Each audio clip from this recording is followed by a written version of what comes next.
Boa tarde, pessoal. Aqui, professora Tamires, com mais uma aula para o 7º ano. Nós vamos falar hoje sobre a agropecuária brasileira, que vai dar continuidade e aprofundamento ao que nós estudamos na aula passada sobre os setores econômicos. Lembrando que na aula passada nós vimos que os setores econômicos eles são divididos em três: setor primário, setor secundário e setor terciário, onde o setor primário é encaixado a agricultura, a pecuária e o extrativismo. E aí nós vimos o que representa cada um desses três na aula passada. Hoje, então, nós vamos falar sobre a agropecuária brasileira. Como é que funciona a agricultura e a pecuária no Brasil? Só para lembrar, a agropecuária é a junção de agricultura com pecuária, onde a agricultura representa o plantio de alimentos para a subsistência ou o comércio, interno e externo. A agricultura é o plantio de alimentos para a subsistência, que é o próprio consumo, pequenas quantidades, ou o comércio, que são grandes quantidades de alimentos plantados para abastecer o comércio interno dentro do país ou externo, para vender para outros países. E pecuária é a criação de animais para a subsistência ou o comércio interno e externo, da carne ou os subprodutos, como ovos, leite, couro e etc. Então, para facilitar, nós costumamos juntar as duas palavras e formar o termo agropecuária quando nos referimos às atividades do campo, que é a agricultura e a pecuária. Evolução da agricultura no Brasil. A agricultura, a plantação de alimentos no Brasil começou com a vinda dos portugueses para o Brasil, logo no início da colonização, em 1500. Neste momento, a agricultura era caracterizada pelas grandes propriedades monocultoras, ou seja, grandes porções de terras que plantavam uma única cultura, que plantavam um único tipo de alimento.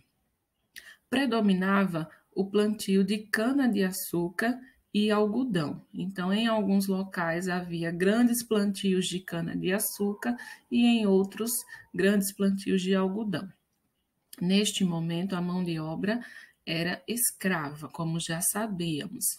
Os escravos vieram para o Brasil para trabalhar nessas grandes propriedades aí de plantio de cana-de-açúcar e algodão.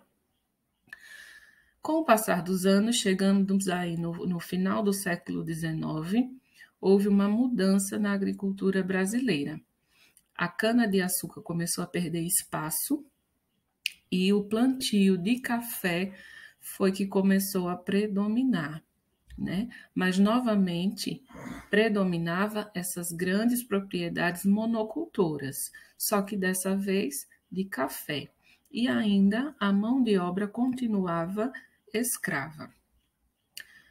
Já no século XX, aconteceu a dinamização da agricultura.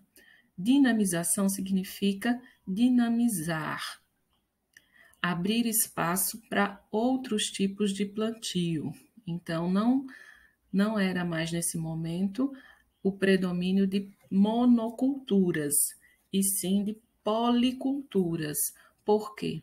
Desenvolveram-se o plantio de arroz, de soja, de laranja, além do contínuo de cana-de-açúcar.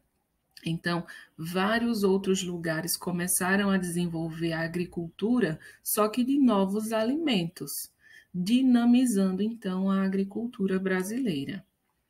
Dessa época em diante, a mão de obra já não era mais escrava, a mão de obra era através e ainda é através dos trabalhadores rurais, os homens do campo que dessa vez trabalham em troca de salários.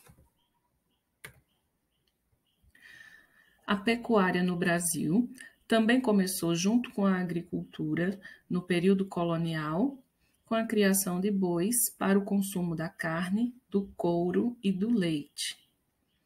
Atualmente, também se destaca na criação de equinos, cavalos, suínos, que são os porcos, caprinos, cabras, ovinos, ovelhas e também as aves. O Brasil é um dos principais exportadores de carne para os países asiáticos e europeus. E a pecuária brasileira, como nós vimos na aula passada, ela é desenvolvida de duas formas.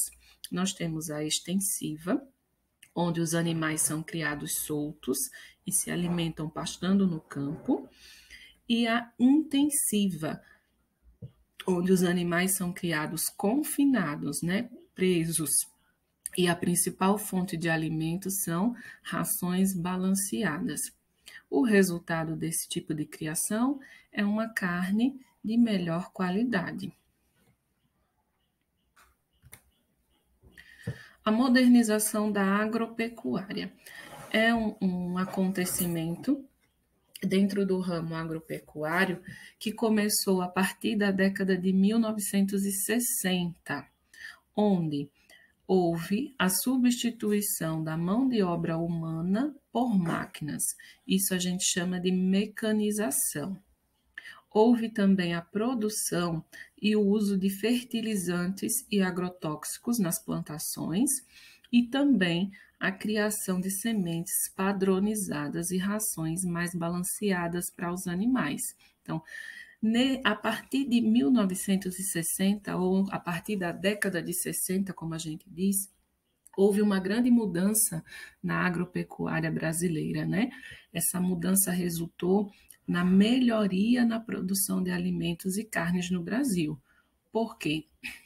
A mão de obra humana foi substituída por máquinas, tratores, por exemplo, e essa substituição provocou o aumento da produção. Então, era mais rápida a produção através dos tratores e muito maior também essa produção do que o tempo que leva para que o trabalho humano seja realizado.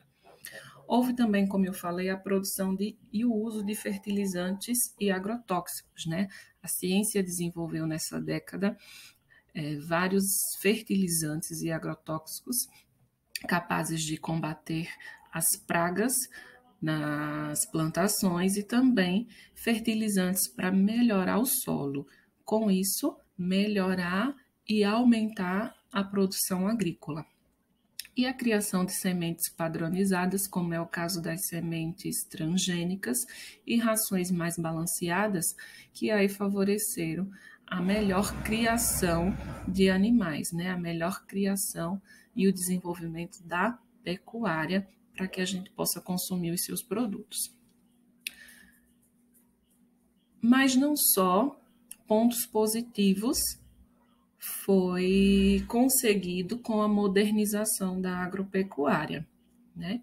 Além desse aumento e melhora da qualidade da produção de alimentos, carnes e subprodutos pecuários, houve o desemprego de muitos trabalhadores no campo, já que o seu trabalho foi substituído por máquinas, né? Então, após essa substituição, esses trabalhadores foram demitidos e a alternativa seria se especializar para poder operar essas máquinas, né? Dirigir os tratores, operar esse maquinário que estava sendo empregado na agropecuária. Porém, muitos trabalhadores não têm e não tiveram essas condições de se atualizar. E aí houve um grande desemprego dentro do campo. Muitos trabalhadores rurais ficaram desempregados, vinham para a cidade para ver se conseguiam empregos na cidade. E aí desenvolveu-se assim uma dificuldade muito grande de arrumar emprego dentro da cidade e esses trabalhadores fez com que se aumentasse o número de desempregados no campo. e as condições de vida das pessoas do campo também, por conta desse desemprego, piorou. A gente termina a aula de hoje por aqui. Na próxima semana a gente vai dar continuidade a falar sobre os setores econômicos no geral e brasileiro.